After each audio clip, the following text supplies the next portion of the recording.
स्वागत छ तपाईहरू सबैलाई लाज्या निटिङ एन्ड क्रोसेटमा। आज म तपाईहरूलाई स्लिप नट, चेन र सिंगल क्रोसेटको बारे र देखाउन गइरहेको छु। सुरु गर्नलाई हामीलाई ऊन त चाहिहाल्यो, क्रोसेट चाहिहाल्यो, धागो काट्नलाई कैँची र नाप्नलाई टेप। अब म तपाईहरूलाई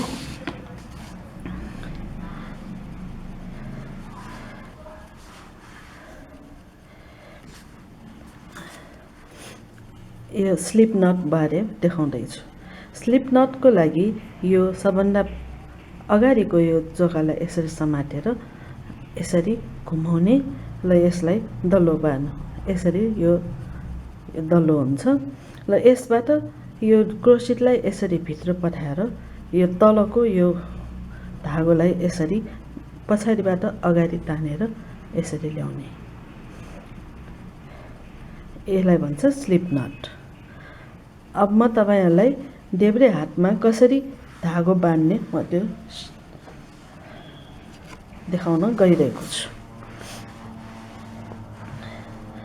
यो हातमा यसरी बेर्ने र यसरी बेरेपछि यो चोर औँलामा यसरी बेर्ने र यो चेन स्टिच पहिलाको भिडियोमा पनि देखाएको थिएँ, तर फेरि देखाउँदैछु। यो बायाँबाट यसरी मुनिबाट यसरी माथि ल्याउने, यो क्रोसेटमा यसरी बेर्ने र यो बेरेको चिजलाई यसरी तानेर यहाँबाट निकाल्ने। एउटा चेन बन्यो। यसरी बेर्ने, यसरी तान्ने, तलबाट यसरी बेर्ने क्रोसेटमा अनि यसरी तानेर ल्याउने। यसरी हामीले यस्तो गरेर बेर्दै हामी यसरी 10 वा 12 आफूलाई जुन मन लाग्छ त्यति राख्ने।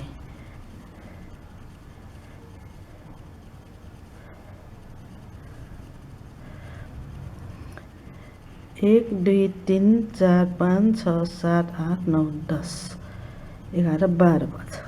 अब यसलाई म आज म तपाईहरूलाई सिंगल क्रोसेटको बारे देखाउँदैछु। यो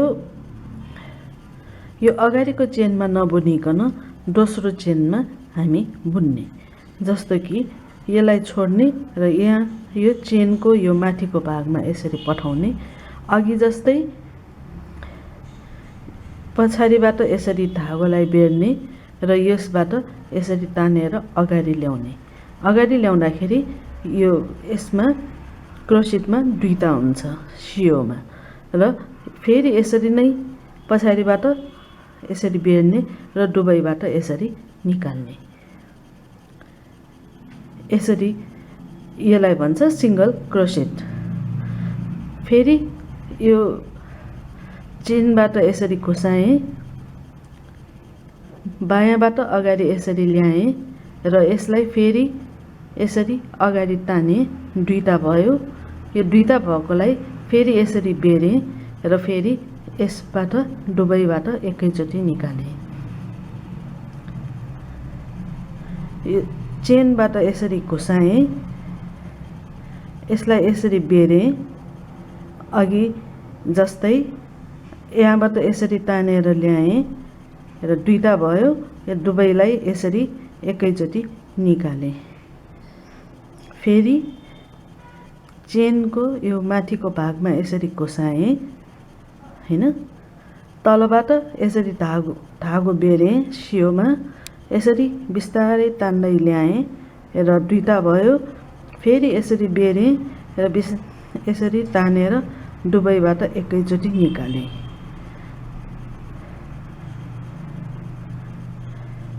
फेरि यसरी भित्र घुसाएँ, यसलाई यसरी बेरेँ। यो बेरिसकेपछि बिस्तारै यसरी तान्दै ल्याएँ र यसरी दुईटा भयो, दुईटाबाट एकैचोटि निकालेँ।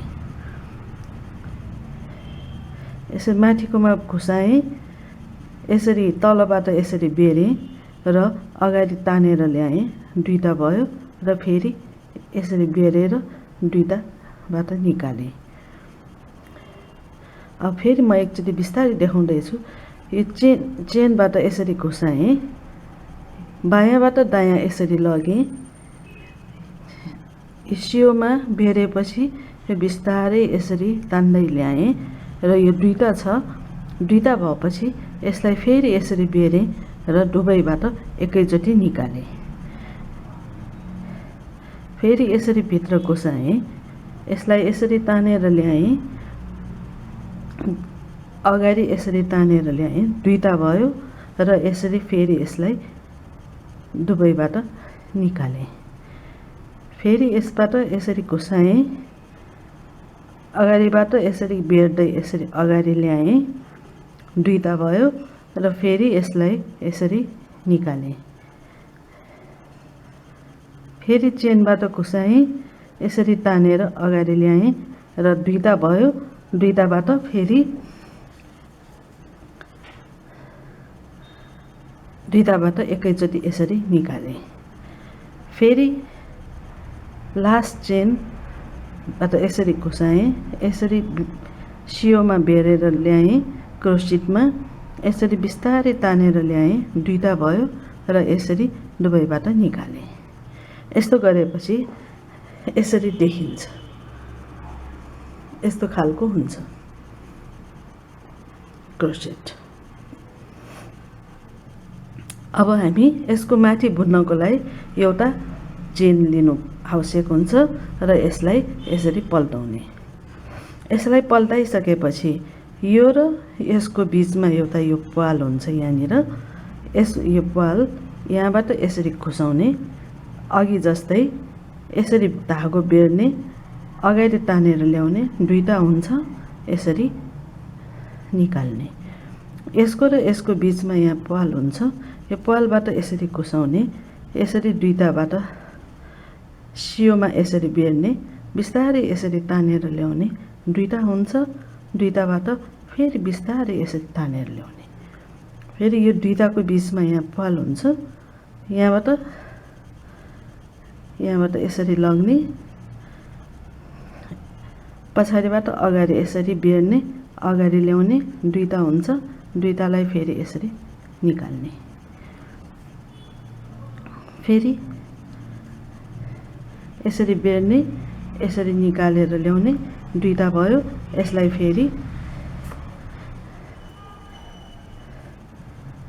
फेरि दुईटाबाट यसरी निकाल्ने।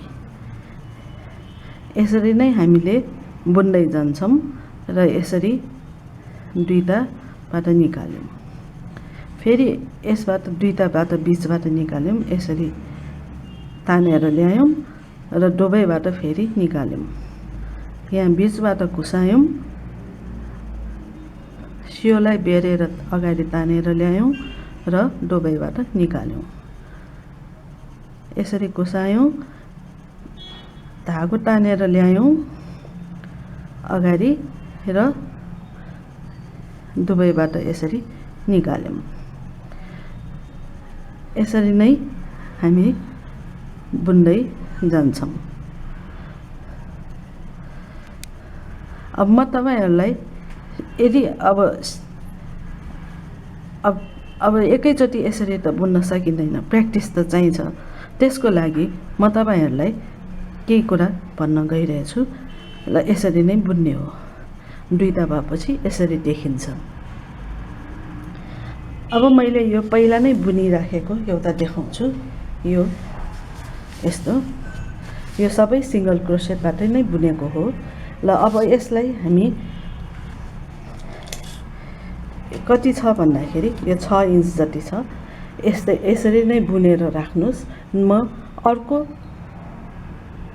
अर्को भिडियोमा म तपाईहरुलाई यसबाट केही चीज बनाएर देखाउने छु। धन्यवाद।